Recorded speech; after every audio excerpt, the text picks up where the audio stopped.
Hi, it's Gene Simmons. You're listening to Viera Vault Podcast. Grab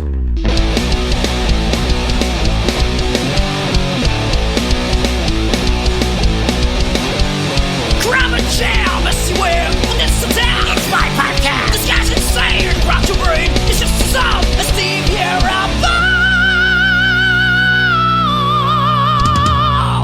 Vault. Well, all right, it's time for another Viera Vault, and this is one that a lot of people have been waiting for, waiting to know what happened when I went to go to the Gene Simmons Vault Experience. And, oh my God, I got a really great guest. His name is Dave O'Leary. And, oh man, wait till you hear his stories. He's awesome, man.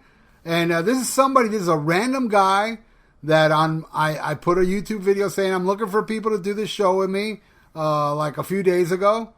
And unfortunately, I wanted to get Sonny Pooney, but our schedules conflicted. And then somebody else I wanted to get, and our schedules conflicted. But luckily, this guy, his schedule didn't conflict. And I just did this episode, and man, this guy rules. And I want to have him on any future Kiss episode because he's great. All right, so now we're going to go into my Gene Simmons experience. This just happened this past Saturday, and I'm recording this on Tuesday. So, and luckily, I got an amazing person, an amazing Kiss fan who I just met, and I feel like I'm his buddy. Like we became like good friends on this episode. Check this episode out. I think it's great. What great chemistry me and this dude have. Because we are both Kiss nerds. And after this, I will play the interview I did with Gene Simmons. So here I am with the great Dave O'Leary. Let's do this. All right, now it's what you all been waiting for. The Gene Simmons Vault Experience review. And I got with me Dave O'Leary. How you doing, Dave? Good, brother. How are you, man? I'm doing great. I pronounced your name right? Yeah, you sure did. All right, cool, man. So, I did a video on the Almost Human, and I said, hey, man, anybody that's been to the vault, hit me up, and I'll have you on my show. And believe it or not, Dave, 3 different people hit me up, other than you, 4 different people. All of them had such conflicting, oh, I can't do it for 7 hours. I'm like, 7 hours, I got to go to work. Another guy, I can't do it till the weekend. And I go, weekend ain't going to be around. You're the only one that's like, I'm home, let's do it. I'm like, hey, man. Fuck yeah. Hey, man. Hey, you know what? Sometimes being last is in first, right? So I'll take it. No, you weren't last. I was going to have us all together. I wanted to get 4 of us talking about it, but everybody's like so conflicted. You're the only one. I'm like, fuck it. Then it's just me and Dave, man. Hey, man, I live my rock and roll, man. It's 24/7. Fuck yeah, so do I, my brother. And what do you call it? So, when did you first become a Kiss fan? Dude, I was living in California at the time. I was telling Gene about this when I saw him at the Vault, and shit, it was my 10th birthday. So, you know, I'm 53 now, so you can do the math. Holy shit, I'm going to be 53 in a couple weeks, dude. It's February 9th. Yeah, so, yeah, I was out on my 10th birthday with my grandmother, who was just badass and supported my music freaked out habit that I had at a very young age. And I went and bought a Beatles album, and I kept looking at this album cover, and it was scaring the shit out of me because it just kind of gave me the creeps. But I couldn't take my eyes off it, and I bought it, and it turned out to be hotter than hell. So I brought that fucker home, put it on my little old-fashioned plastic record player, and lost my shit right away, and I've been a Kiss freak ever since. Well, I got to tell you, Dave, you've been a Kiss fan longer than me. I discovered him at 13. Well, I can tell you, dude, I'm lucky, because the guy you're talking to right now, because the time I became a Kiss fan, I got to see Kiss. The first time I saw him was in Anaheim Stadium, August 20th, 76. Oh, the historic Anaheim Kiss Destroys Anaheim show that's on video. That's right. I saw all 3 of the Alive 2 shows at the Forum. I was there when they made the Magic Mountain thing. I was there for that. Wow. I was at the opening night of when I was down in Florida. I saw the opening night of the Dynasty Tour. Lakeland, right? Yeah, in Lakeland, Weenie Roast. Just a number of fucking shows, man, that are just absolutely historic shows now that I was lucky, you know, coming into it when I did to see the band when they were what they were, you know, back in their fucking heyday in the 70s, man. You got lucky, bro, because the first time I saw them was like Creatures, which is nothing to complain about, but still, I would have loved to see them in the glorious 70s, man. The Love Gun stage? You kidding me? I know, man. Oh, I was there. Man. I know, yeah. At, the Forum, you said, right? That's right. And some of that was recorded for a live, too, I think, right? Yeah, that's the rumor. I mean, at least I still have my I Was There buttons from every night. And, actually the band ended up using a lot of my stuff. And I mean, you see the reprints of like the I Was There buttons and, and then the Magic Mountain tickets. Those were all taken from my scans that I gave them for different projects over the years. But in fact, I'm looking at one of my I Was There buttons from right here. But I don't know how much they actually used of those shows. There's a lot of stories about Alive too, and how it really came to be. But hey, man, I'll just say the spirit of it was there, and I lived it. Well, that and I always say this to everybody. I love enhanced live albums. I don't like 100% live albums. I like albums that were fixed up in the studio. I just think those albums sound better.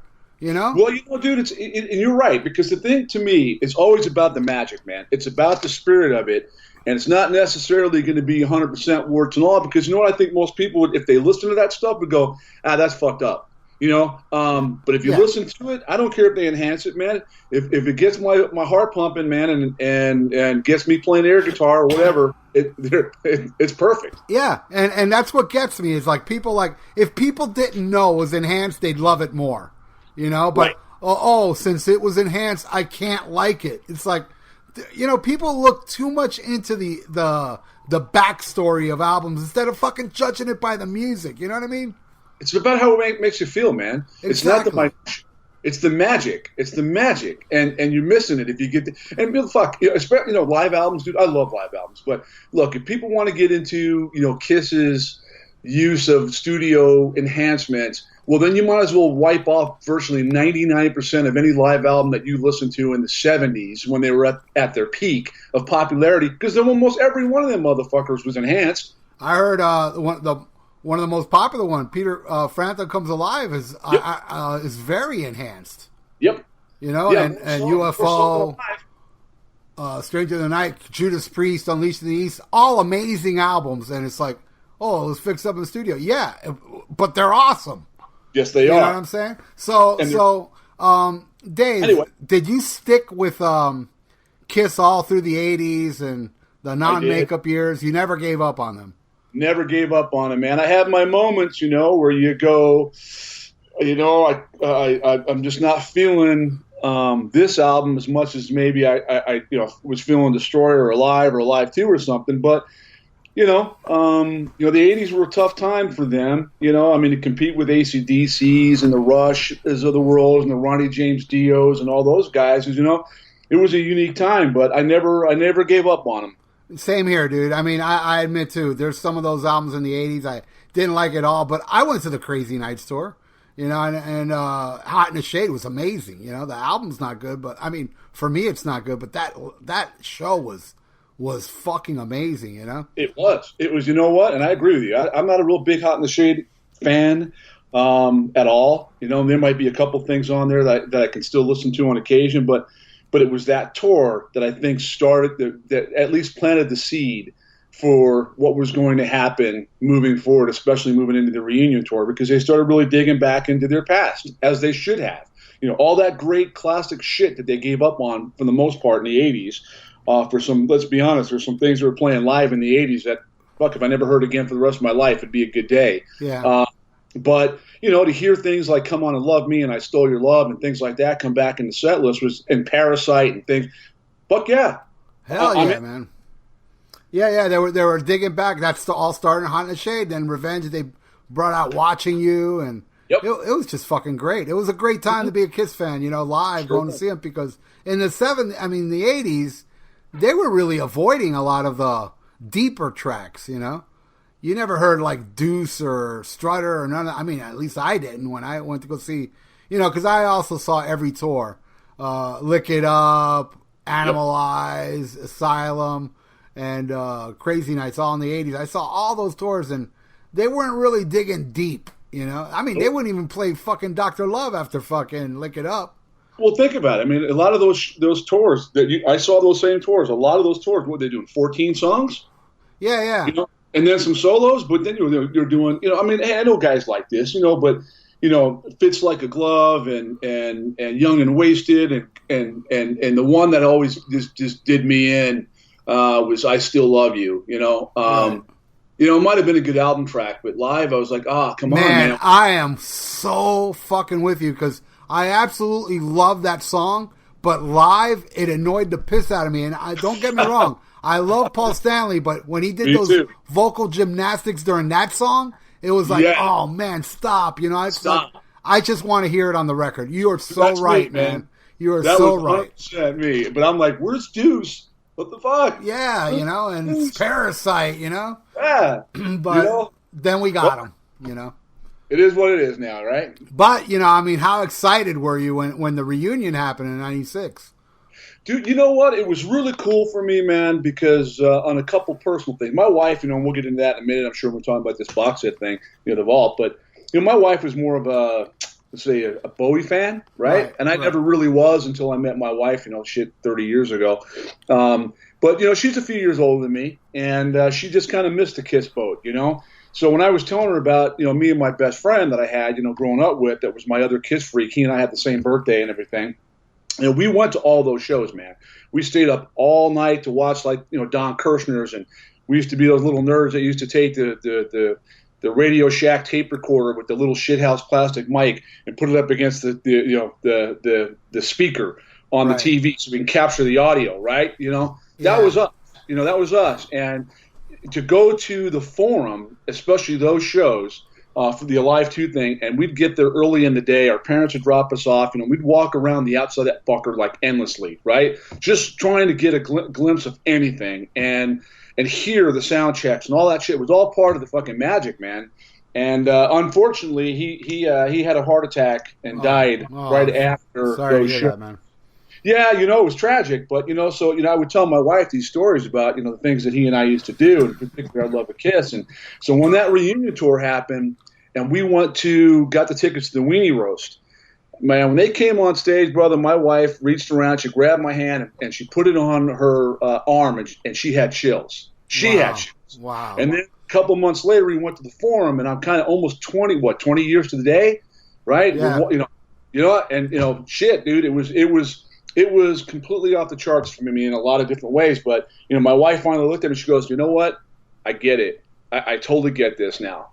So, had they not done it, she probably wouldn't have got the opportunity, to see what I was seeing when I was my age and, when I was a kid. But, she gets it now, which is pretty badass. I got to share that with her too, That's amazing, dude. Yeah, in '96, when that reunion happened, I have a friend in New York, and she worked at the time at a place where her boss owned skybox seats in Madison Square Garden.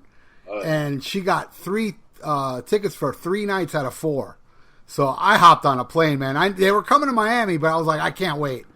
So I went to that Madison Square Garden show, and I got to tell you, man, those 3 shows in Madison Square Garden were like in my top 3 shows of all time. There was a magic in the air. New York City was all Kiss. Everywhere you went, it was Kiss everywhere. People in Kiss. I saw people in Kiss makeup in the Village, and crazy, huh? Yeah, it was just great. And then when they played Miami, it was an amazing. I'm not going to say it was a perfect 10 show, but it didn't have that certain magic that those New York nights had, and it was amazing. It was just an amazing time to be a Kiss fan, where they all came back. Spin magazine came out with all different covers. That's when I was in New York.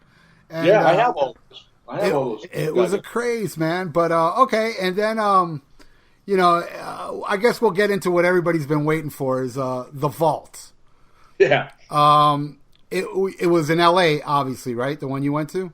Yeah, sure. Yeah, I went to the L.A. one. And that one had Ace, Eric, and Bruce. Yep. Wow. And how was that? That was unbelievable, man, because it was unexpected.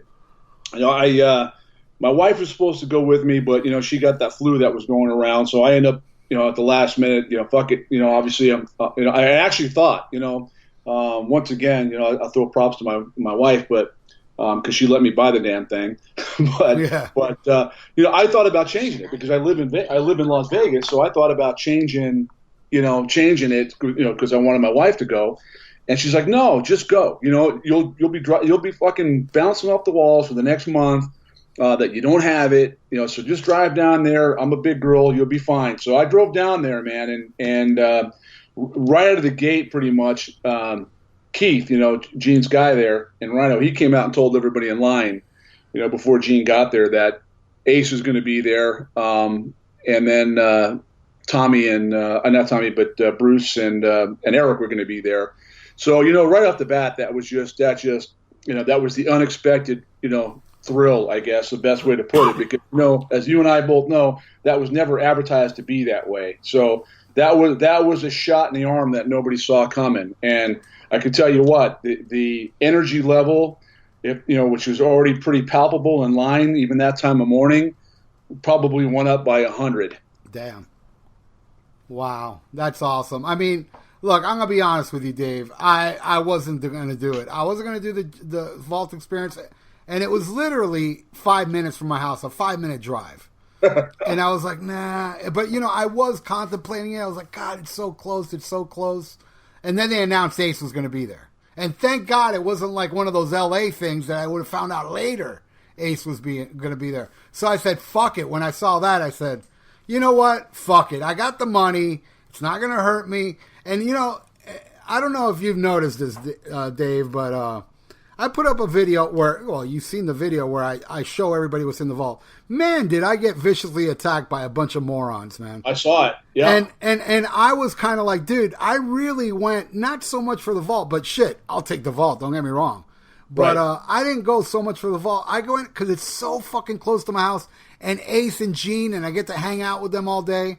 So that's the main reason I went. I'm telling you, I wouldn't have gone if they didn't announce Ace, and I would have regretted it because Ace ended up showing up.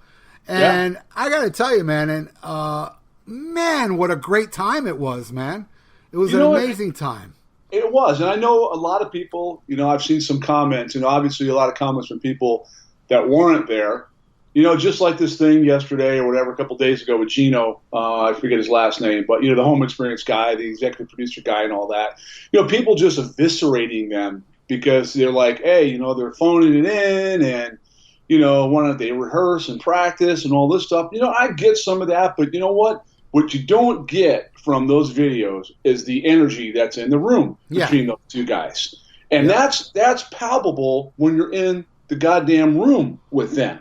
Right? And you see something that you and I and a lot of us thought we'd never see again, maybe in our lifetime, is Gene and Ace hanging out around each other, being together, hanging out with their fans for, as you know, pretty much all damn day, making themselves available, especially Mr. Fraley, and being approachable, all those things. But when they sat down together, dude, you can tell they still have respect and love for each other, and you ain't gonna get that from a fucking videotape. I say it all the time. Look, there's even shows I've been to where I see it on YouTube and I'm like, wow, this doesn't sound as good as what I saw live. I've noticed that you can't experience a YouTube video. You can't really judge a show from a YouTube video. No, not at all. And a lot of people, but you know what? It's that just a lot of people like to bitch too. And, I would never spend money like that. It's like, well, dude, you're not me. It's like, it's not like, I'm broke now. I just between me and you, man, it didn't even come out of my pocket really because I'm in a band and it came out of my band's money, which, there's still more money in that PayPal, but I put in that, all that money I'll make back in 3 to 4 months, I'll make $2,000 back or maybe a little longer. But even if it was out of my pocket, I would have done it. But the main reason I did it was to experience that. And let me tell you, I haven't seen the Miami footage yet, even though I filmed it. And I haven't even seen my footage yet. But I guarantee it's not going to be as good as being there. And people just don't understand that. And people just want to bitch. And well, anyway, so how was the set when you saw it? Because I haven't even seen the LA shit yet. I saw pictures. It was a little, it rough, not on necessarily on, and some people disagree with me, I guess. Again, those people that are in the peanut gallery that weren't there. But, I guess the guy that was, he was pretty much a young kid. He's not like you and I don't think he's a professional player, a gig and player. But they told him apparently ahead of time to tune down a full step, down to D. Right. And this guy went over and tuned everything up to standard A440. And so when they started playing Cold Gin, it was pretty obvious that Gene was on his top end, right? So they stopped a couple times and said, hey, man, what do you have these things tuned at?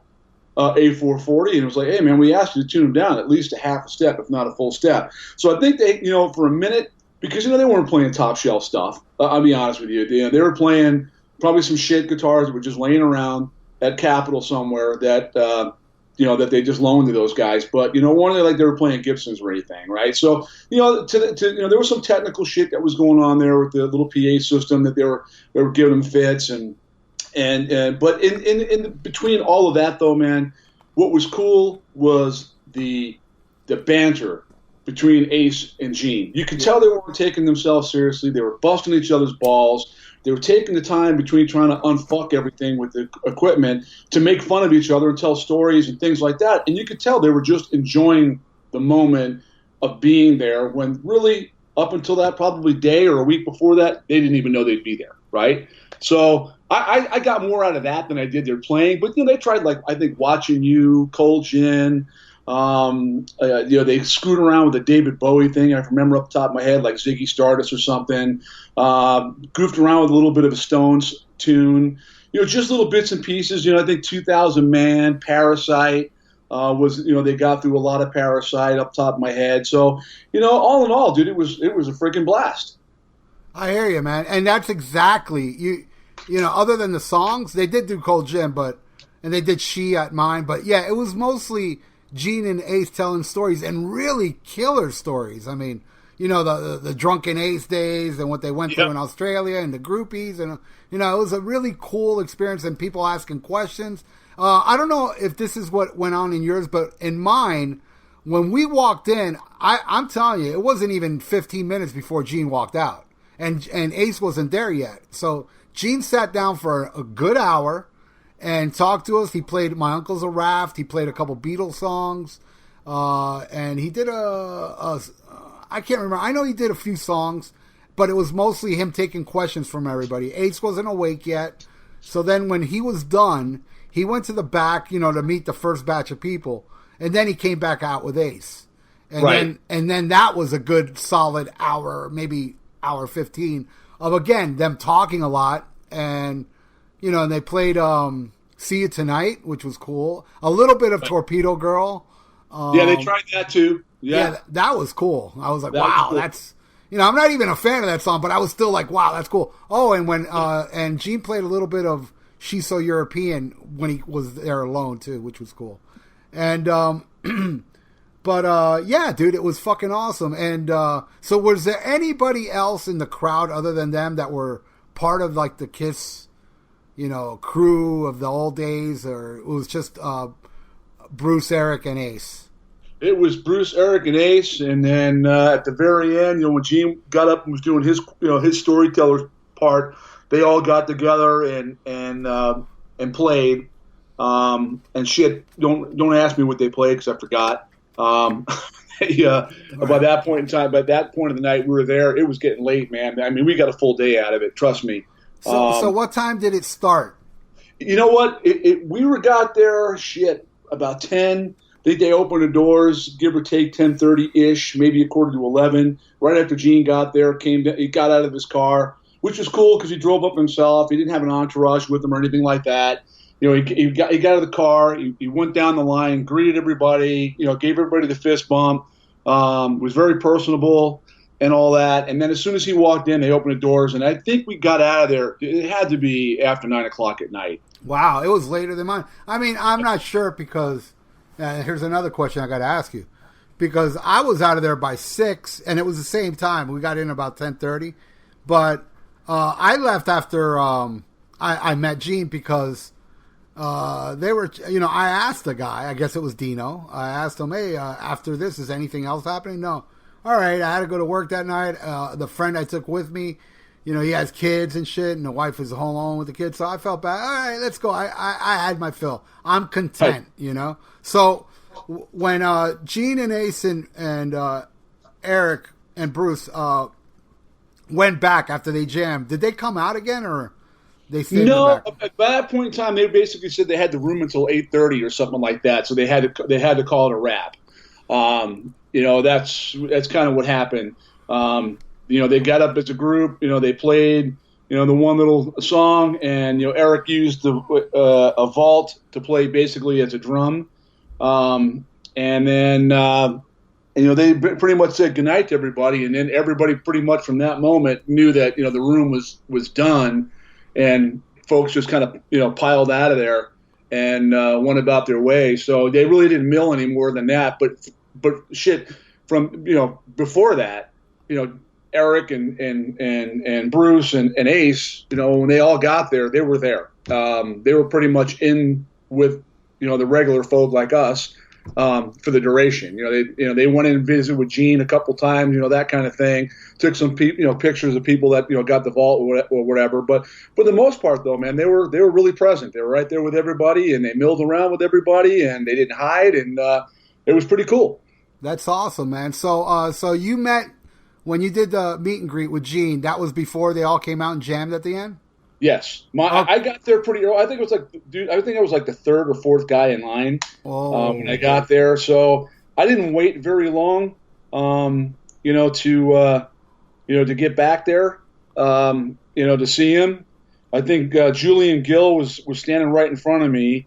So Julian went right before me, and there was a couple of VIPs I think that showed up that they I think wedged between Julian and I, but not that big of a deal. I was pretty much in and out of there pretty quick. Okay, so you didn't spend much time with Gene in there? Oh, I did. No. I mean, as far as I didn't have to wait. I wasn't number 50. I didn't have to wait until because I got to tell you, there was people that were still going to see Gene at like 7:30 at night. Right. Yeah, I was one of the last people. So I was one of the first, so I got to mill around and everything else. But no, Gene he was gracious with his time, man. I don't know about with you guys, but yeah. I got. Hey, look, I got it satisfied. Here's what. Let me hear about your experience first, and then I'll tell you about mine. No, it's cool. No, I mean, he must have spent, and I didn't want to. I got to tell you, I've met and worked around Gene so much over the years. It's like I really didn't have a lot to talk to him about. I want to get my vault and all that, take my picture or whatever. But I think I spent 10 minutes talking to him, Okay. And I didn't feel rushed or anything. He didn't feel like that. He hugged me a couple times, and I opened he wanted me to open my vault and see what was in the secret compartment and all that stuff. And I did all that, and he wanted to take pictures. You went through it, so but he was really cool, man. It was he seemed like he actually was engaged and he wanted to be there. It didn't seem like he was just kind of going through the motions, like, hey kid, get your picture and get the fuck out. It wasn't like that at all. Right, and believe me, my experience with him was different. Though I was one of the last people in line. He was tired. He even said at one point to Mark Weiss. Mark Weiss was there, right? The famous photographer. Was he there at that one? Yeah. He was there. Yeah, I think he was there too. Yeah. Yeah. He said to Mark Weiss. He said, "Hey man, can you get that AC off? Because I'm catching a cold here." He seemed kind of tired because it was at the end of the day. He seemed really like just out of it, but he did not disappoint us. He didn't want us to feel like, hey man, look, I don't feel good, hurry up. He took his time with us. He asked me questions, and at the end of this, when we finished talking, I did interview him. I had pages of interview. I didn't get to ask him all of them because I felt bad, and even at some point he even said to us, there's people out there, but he said it in a way where it didn't seem like he was rushing us, but, because I was asking, and when you guys hear the questions, I might as well say this now.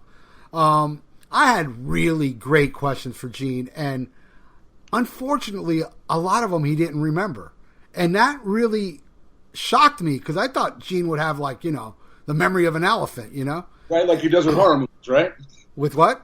Like he does with his horror movies, right? He remembers exactly. everything. He knows everything. So I asked him a bunch of questions that he didn't have an answer for, and I was really disappointed. But I was disappointed he didn't remember. I was like, damn, because if I would have got some of these answers, it would have been fucking, because there's these rumors, and I don't want to tell you now. I'll tell you off the air. That if he would have answered them, it would have been like, oh wow, that really happened. So. Stuff I've heard throughout the years, and then some he did answer, And then like some he answered like with like three word answers, because it was just his way of, look, I'm going to answer you, but I'm tired. I want to get done with this. You know, it was, but he, the way I can say it is like, he didn't want to express it to me, but it was obvious. Right. So I ended up saying, and I didn't even get to open my vault in front of him, which is unfortunate, you know, because he said, all right, guys, you know, thanks so much. He gave us a hand, but it was his way of saying, all right, you know, let's take the pictures and get over with it. Right. But in the nicest way he can. And then when I was about to leave, I grabbed the vault. I go, oh, I didn't get the vault. And he looked at me with a very worried face, and he said to me, at home. You know, it was like his way of saying, oh, come on, let's just get the next guy in here, you know.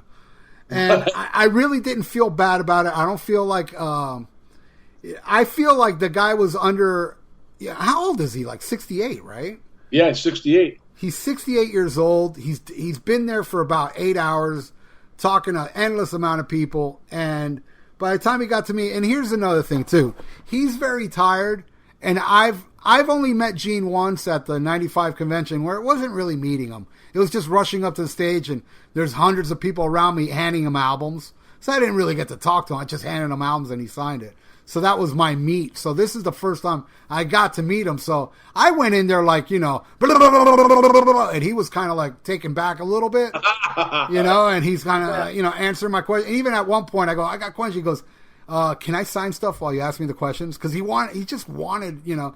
And another thing that people understand, the interview is kind of brief, but believe me, we were there for like almost 10 minutes before I even started the interview. So, and then he was kind enough to do IDs for my shows, and it was just, I walked out of there in a way I felt, wow, that was amazing, but at the same time, I felt a little bad that I was like sapping his energy, you know what I mean?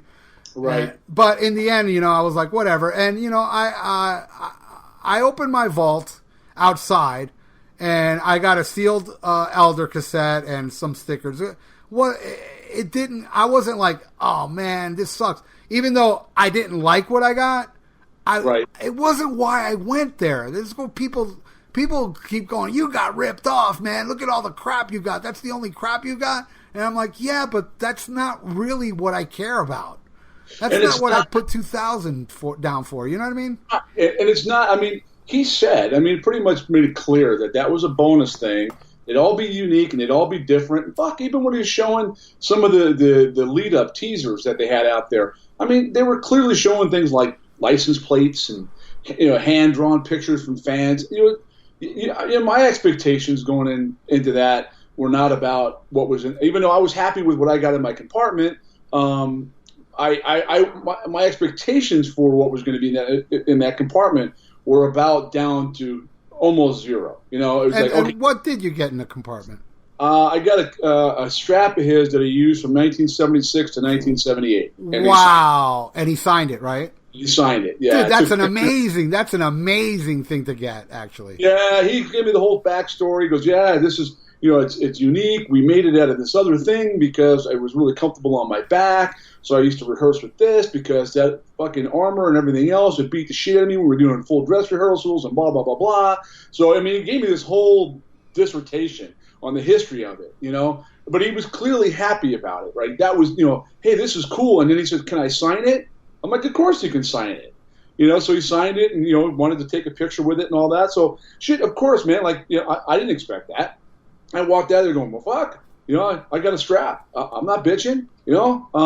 But if I hadn't gotten a strap and I would have gotten something else, I'd have been happy, man, because it was, like you said, it was the experience. And before I forget, I actually went back and looked at my texts because I was texting with my wife. They played 2,000 Man as a group, the four of them at the end. And when I texted my wife, it was 8:22, and they just started playing it. So they wrapped right after that. So it was about 8:30, and they wrapped the night with 2,000 Man with Eric, Bruce, and Gene and Ace.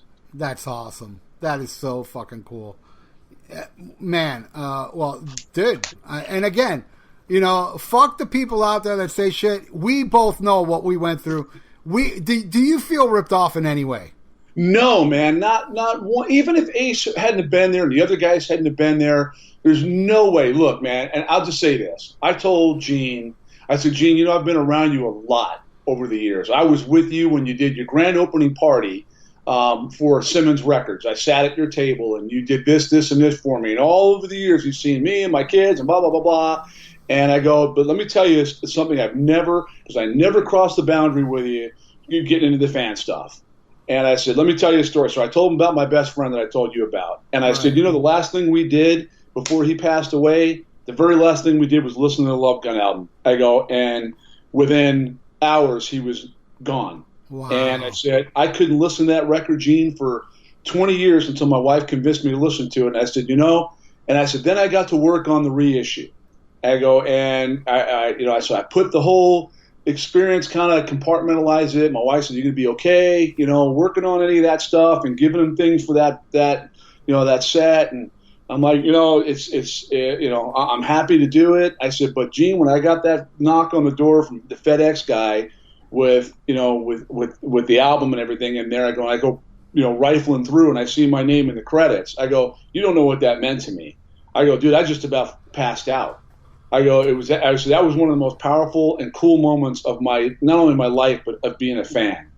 And I said, as a matter of fact, I said, when I leave here, I said, my best friend's buried not too far from here. So I'm going to go by in the morning on my way home. I said, I'm going to play a little bit of this box set, this vault for him before I get out of town and go back to Las Vegas. And, dude, he shed a tear.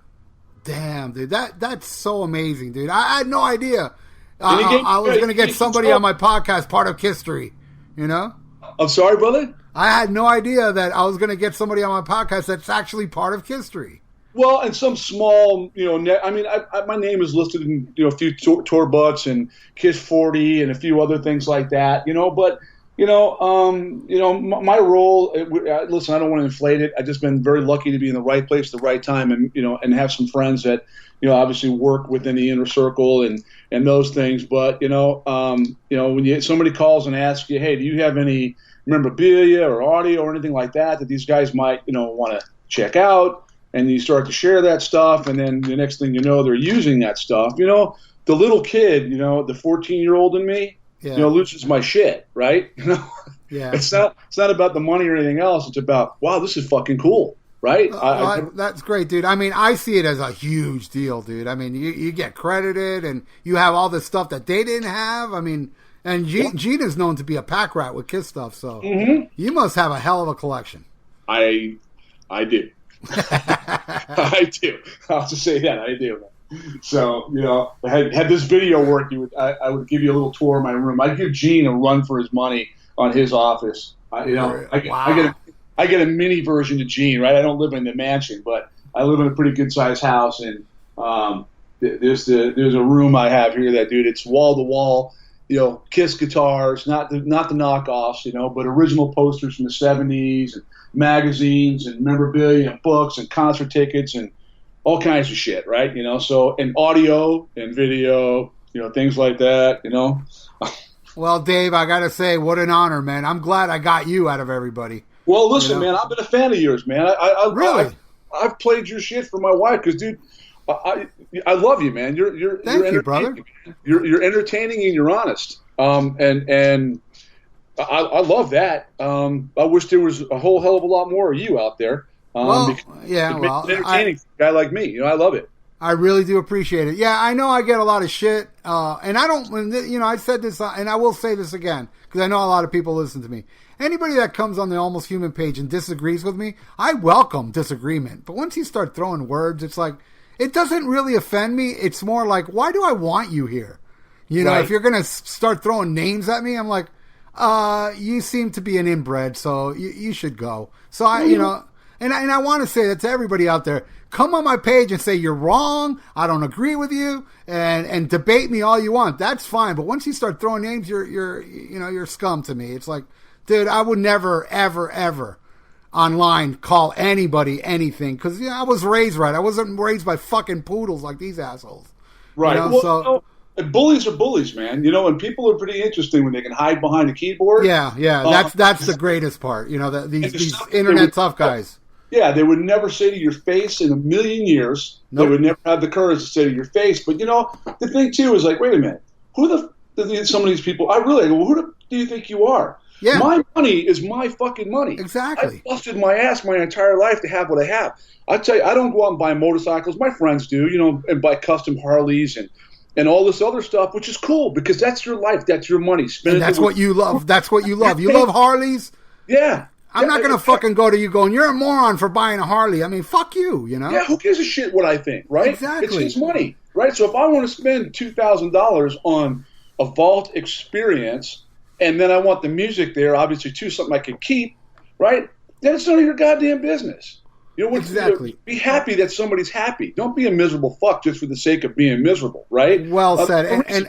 And I got to say, Dave, most of the people on there are like you. They're very respectful. Even the people that disagree are respectful. They're cool fucking people, man. Right. And I like people that disagree with me. I have no problem with like disagreement. But if you're just like, one guy had the audacity to say to me, where the hell are you going to put that thing? I mean, I was like, dude, maybe you live in a shoebox, but I don't, It's like, it's not my fault you ain't got no money. It's like, well, Gina's greedy. Well, you're cheap. If you can't. You know what? Here's a comparison. One thing you can say, hey, look, here's what I can do. If I ever lose my house, I got a place to live. I'll just move into the vault, okay? And then I said, but you know what? Maybe Gene's greedy, but he ain't unlike a lot of other people right now doing this. I mean, fuck, Ozzy Osbourne's charging $2,200, folks, $2,200 American for a simple meet and greet now. Right. You don't get shit other than you get to go backstage and meet him, which is great. If that's your hero and you want to go hug him and you want to take a picture, you want to ask, good for you. Exactly. That's your business. But with this, at least I get to take this home with me, and I got to spend 8 hours around the guy. Exactly. Right? Yeah, it's not like a meet and greet. You spend quality time because I met Ozzy, by the way, in 2010. I spent really 2000 because my girlfriend at the time, she was the biggest Ozzy fan, and so am I. And I'm a huge Ozzy fan. Yes. And I for Christmas I bought her a meet and greet, and I bought one for myself. And it was kind of a cattle call. I mean, I got to talk to him for about maybe 3 minutes, but it's one of those things. You go up to him, ask a couple questions, turn around, take a picture, and you're out of there. Not this. Yeah, exactly. Sharing the dog shit. But here you get to spend time in a room with them. And like you were saying, you could have spent more time, but you were like, all right, Gene, I ain't going to take too much of your time. I'm going to leave, I was kind of different. I was like, blah, blah, blah, blah, I was like, but still, when he gave us the, all right, guys, I was like, yeah, let's get the fuck out of here. I don't want to, upset the dude because this was such a great experience, It is. And, again, I mean, I know it's apples and oranges, but people want to make this, they just want to paint one guy. And yeah, there's a lot of it deserved. Yes. Because, let's be honest, Kiss toilet paper and condoms and caskets and everything. Yeah. Oh my. Right. Yeah. But, to that end though, hey, if you in today's world, a lot of these guys are getting ready to retire. Ozzy being one of those, and a lot of other folks talking about doing the same thing. Hey, man, I'll take this one thing. I guess maybe this will lead us somewhere, but I think I did the math. And his entire recorded history with Kiss and as a solo artist on his 2 solo albums, as a co-writer and a writer, he's done just shy of 125 songs in his entire 40-plus year career with Kiss.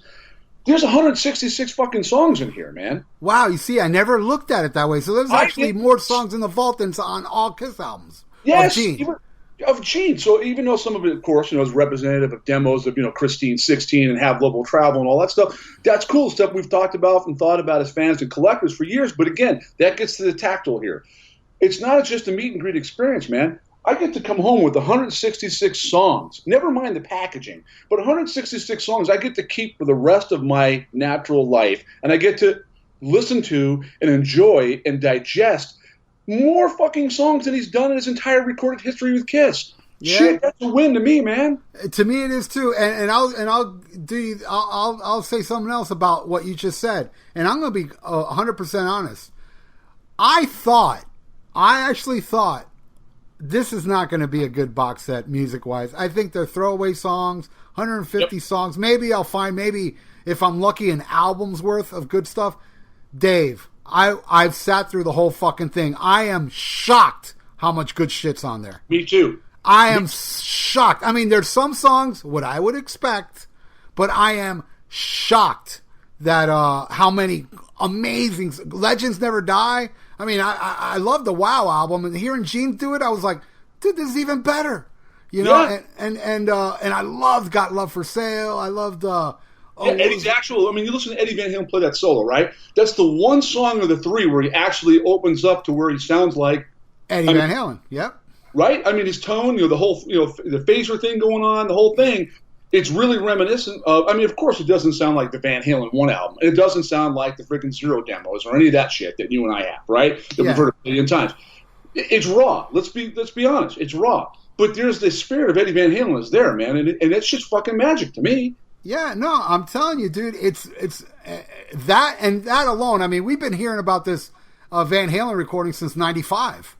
You know, he brought it up at the Miami convention down here, and I was like, oh my God, because it was originally supposed to be on the Kiss box set, but, legal bullshit. And I don't know, do you know the story behind how he finally got to release it? Yeah, because I know it was talked about a couple times, and I can tell you when Love Gun reissue was getting worked on, I know there was at least one friend of mine who also worked with Eddie Van Halen, had reached out to Eddie and asked and made the inquiry, and of course there was reluctance, because look, what people don't understand is Eddie's not a session guy, right? It's just not, listen, I'm not knocking J.R. Smalling, his playing drums. Eddie Van Halen is in a whole different stratosphere than if it were you and I playing on Gene's track. Yeah. You and I both know that just by virtue of his name, there's marketing and people are going to buy it that are Van Halen fans that would never have bought that stuff, right? And they're not stupid to that, but they wanted. I know they wanted some compensation for it, and I think what ultimately happened is Gene decided that this go around he wanted them out too, so he gave them back their master tapes, all the demos that Gene had done. That's exactly what happened. Yep. And they found it's basically a quid pro quo, this for that. They found an amenable solution that they can both live with, and Eddie and his camp got what they wanted. They got something of value, and Gene got something of value for it's a business deal, and it finally made it happen. And God bless them all, man, because I've been wanting to hear that shit since we were, like you said. So when we first started hearing about it back in the day, right? Yeah. It was. I was, when I heard at the convention, I mean, the whole fucking place went woo, and then it ended up not happening, and I was like, oh fuck, and then this came, and like I said, I wasn't gonna go, but I was like, man, I can't wait till this gets leaked. But dude, this shit's been so tightly, protected that it's never been leaked. It still hasn't been leaked. But going back to the quality of this stuff, again, I kind of planted the seed with you, early in the conversation about my wife and her musical taste, right? Right. So I started listening to this stuff. Of course, I was listening to it on the drive down. I brought my computer, my laptop with me. So when I got to my hotel in L.A., of course, I backed everything up, right? So I made my own disc, for the ride home, because I don't want to, scratch the originals, right? So, I'm already getting it. I'm like, wow, this is fucking cool. This is a lot cooler than I thought. So I'm listening to it at home, and my wife comes in one day. She's like, what are you listening to? I go, this is Gene. She goes, this is Gene Simmons? She goes, if I would have known, if I'd have never known who Gene Simmons was, she goes, and just listening to some of these songs, I would be a huge Gene Simmons fan. If this stuff came out when I was growing up, she goes, I would be as big as Gene Simmons fan as a David Bowie fan. And, to her to say that, dude, I'm telling you, man, she tolerates my being a fan. But, from somebody who really doesn't have a dog in the fight, so to speak, to come in and give it that level of sincere, there's some great shit on there. Oh yeah, a lot. I mean, a lot of shit. And going back to he's got songs on, that you could probably tell him off the top of your head that he actually gives that nod, his influences to guys like David Bowie clearly on there, right? Yep. Yeah. And you can tell why they would never fit on a Kiss album probably, but they fit on this box set and they stand out on their own, and they're great songs. Oh yeah, Hand of Fate. That got me, man. I was like, wow, this is a great fucking song.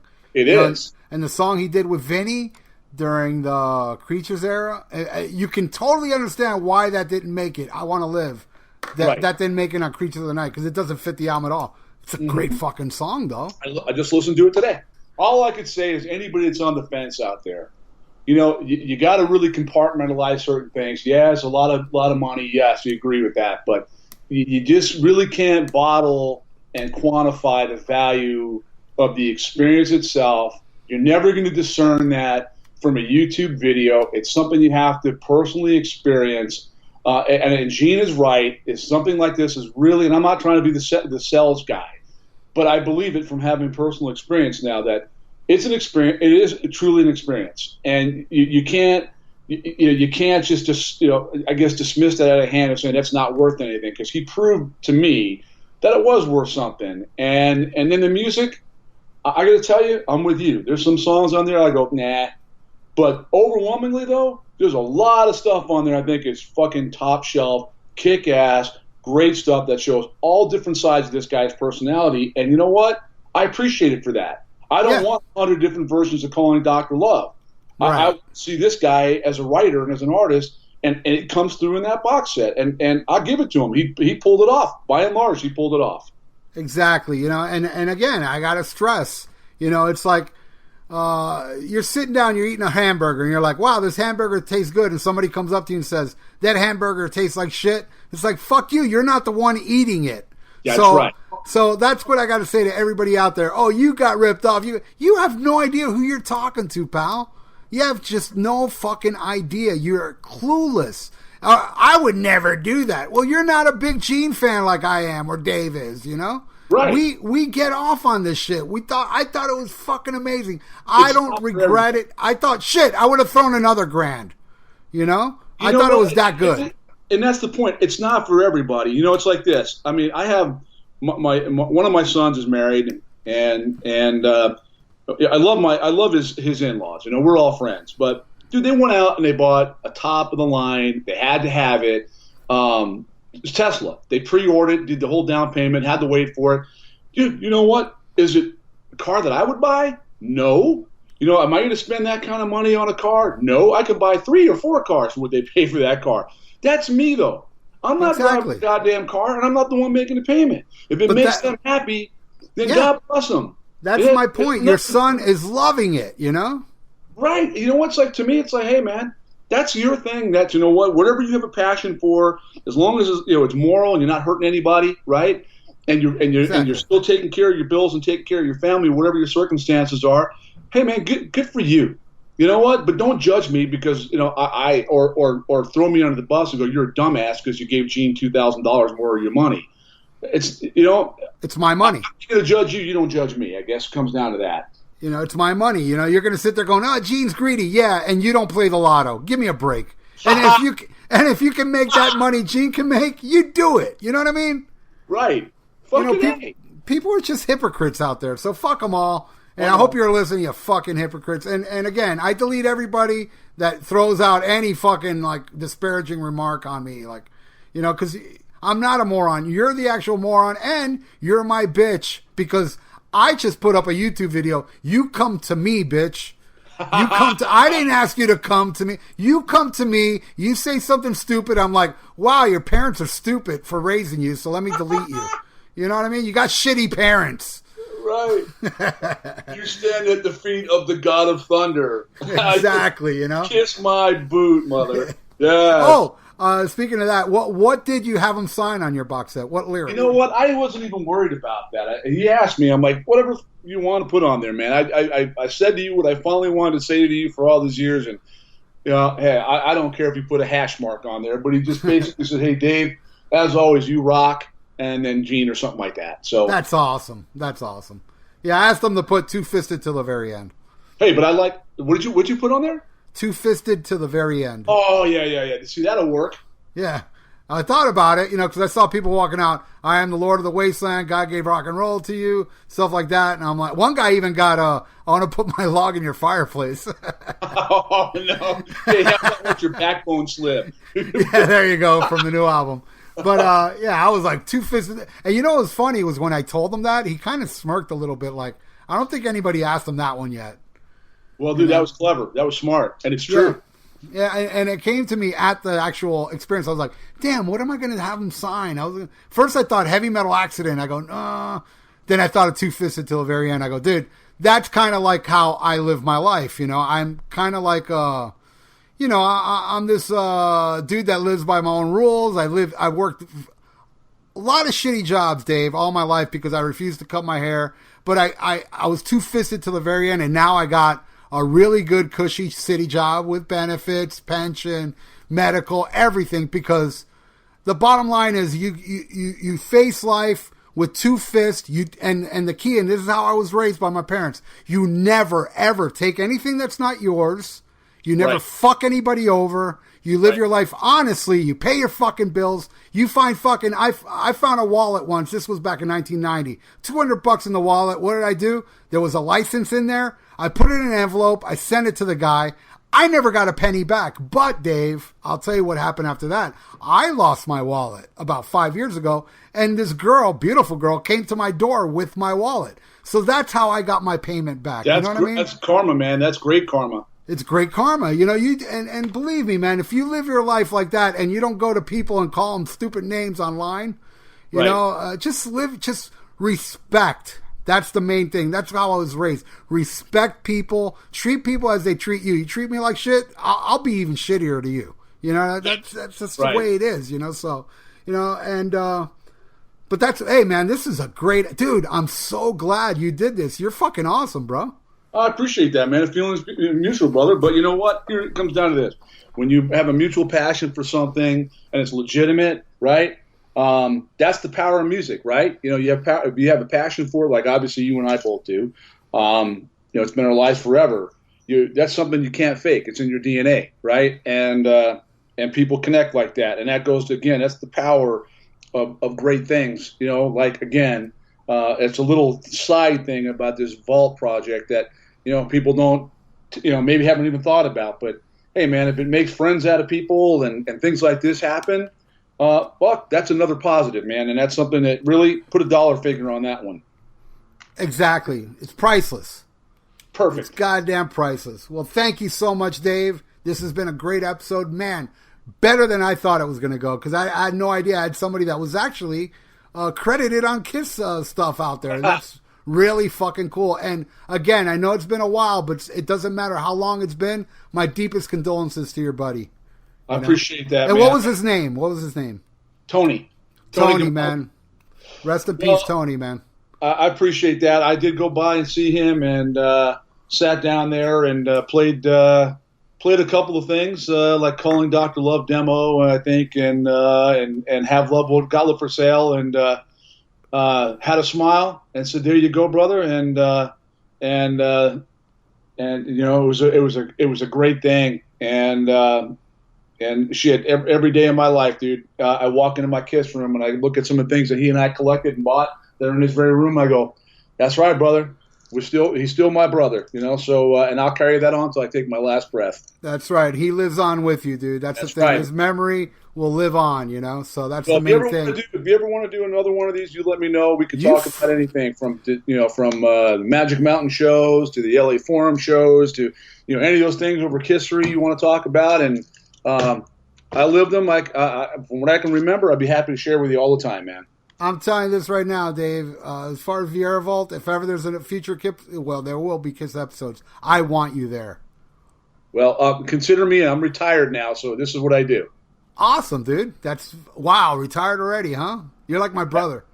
Yeah. I just retired back in April, and so my wife and I just been spending a lot of our time traveling the world, man, and playing a lot of guitar and traveling the world. Killer, brother, and hopefully you won't travel the world when my band plays Las Vegas eventually, because I would love to. I'll get you on the list, man. All right, brother. Listen, no, I'll pay because you know what it's about. It's about supporting. Well, I appreciate that, brother. Okay, you pay, you get free T-shirts and CDs. Either way, you're going away with something free from me for taking the time to do this for me, because I really do appreciate it. This has been a kick-ass episode, much better than I thought it was going to go. Not that I thought you were going to suck, but I didn't know you were fucking so in the inside either, Well, you know what? I wouldn't even go that far. I'm just saying I'm very, very blessed to have some good friends that have looked out for me and know I'm a fan and help me contribute in some way where I go, you know what? I don't know, man. It's just something about seeing your name on the Kiss album liner notes that I can't even begin to tell you how badass that is. No, I'm just humbled by it, and I'm grateful for it. I can imagine. Dude, Dave, I can't thank you enough, brother, for being on the Vieira Vault. By the way, don't sue me, Gene. The Vieira Vault's been around longer before you announced your Gene Simmons Vault. You know. Again, Dave, we will do this again. Thank you so much, brother. All right, thank you too, brother. All right, brother. All right, bye.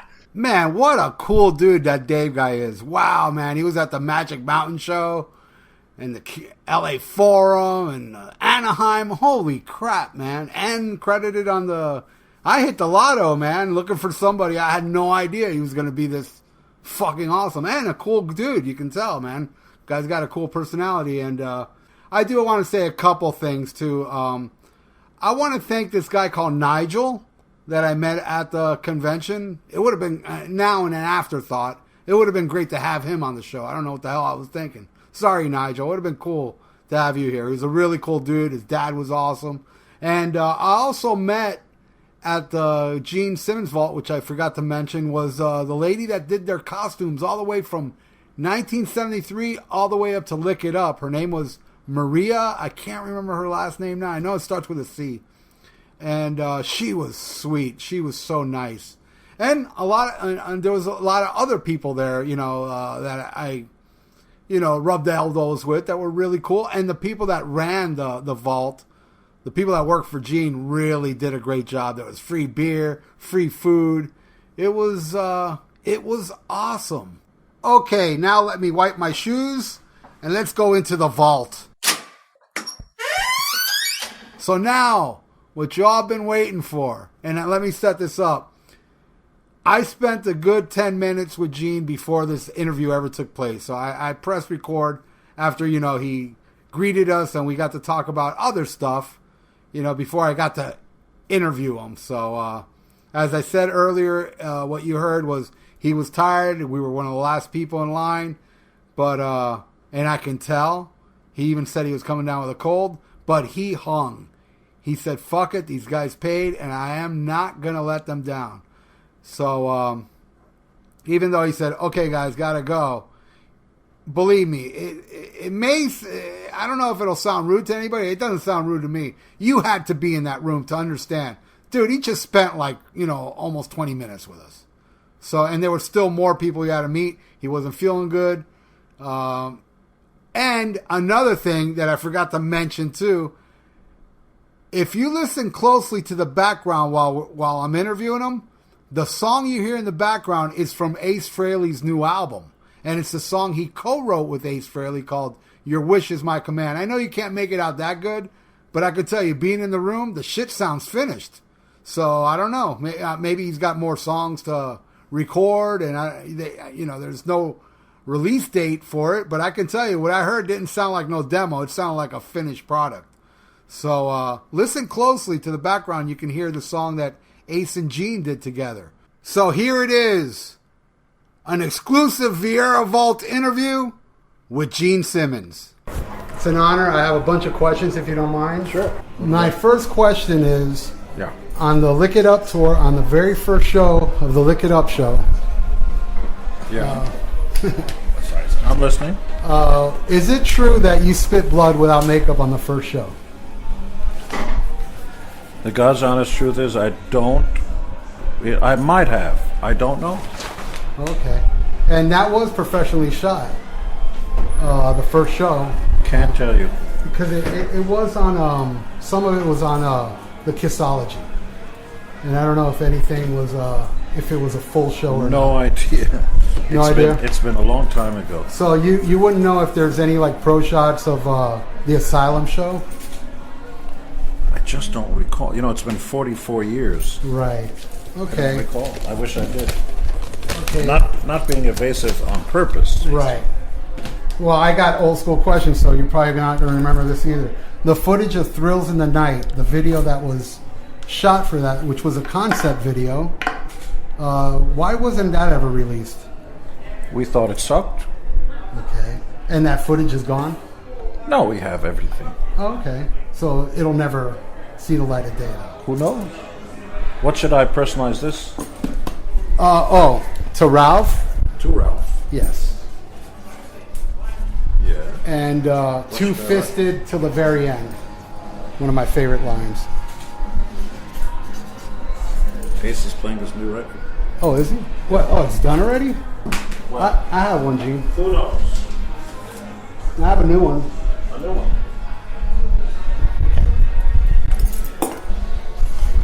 Okay, favorite Kiss album? Either Destroyer or Revenge. Least favorite? Unmasked.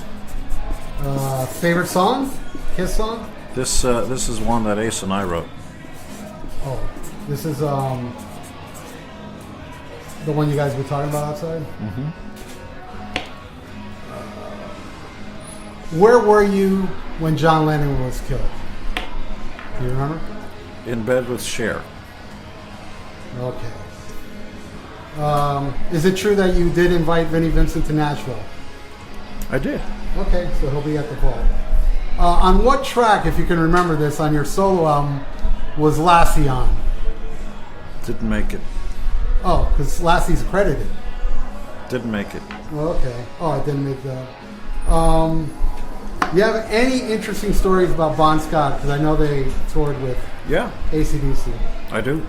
But if I do this podcast, the rest of the folks out there will kill you. Then, okay, so you're not answering that. It's not fair. Oh, it's not a flattering story for Bon. Like any good Well, stories it's about neither Bon? it's neither good nor bad. It just is. But he's gone, so there's no reason to do that. Okay, because I'm a big fan. I am too. Did you ever have an You're not accident? listening to the idea that they want to come in too. No, I'm done. Yes. This is it. What were you gonna This say? was all my Yes. questions. Oh wait. Maybe not. Oh no. Okay. I just want to say one last thing. We are both Cuban-blooded, and we know how much you appreciate America. And I just want to let you know that my father came here at 17 years old because he knew Castro was going to turn communist. You know how he tricked the people. And he Sure came did. here. We moved to Tarrytown, New York, which is upstate New York. And when I was born, he raised me to learn English first. And I know how you keep saying about learn the language here. Well, only for one reason. It's not cultural, it's just pragmatic. If you learn to speak, the better you speak English, the more money you make. You don't have to. You can stick with your English is my fourth language. I don't Right. have a thing about English. It just makes more money. You can't answer the phone at IBM and go, "Hello, what's your name?" They're not going to give you a job. Why? Just because you don't speak English well? Yeah, that's right. Right. So you can speak Serbian all your life and drop dead before you ever learn a word of English. You won't make as much money. Well, I just want to let you know my dad came here, was a gardener for many years, bought property on South Beach, retired now. And I work for God bless America. I work for the Try to city. work the same thing and do that in Cuba. I don't think so. It won't happen. Yeah. That's why it drives me crazy when I see anybody with a chest shirt. Let me get one in. Gene, of all the bands that you helped and signed to your label and basically nurtured, who do you think had the most promise? Keel, Black and Blue, Easy O, House of Lords. The band that I signed that clearly had the most promise was Van Halen. Well, that of course. I mean, but they had the musical goods. Yeah. But I mean, of the other, like the second. The other bands were, C-level bands. Very few bands have their own style, their own songwriting approach, their own guitar approach. Very few. AC/DC is unique.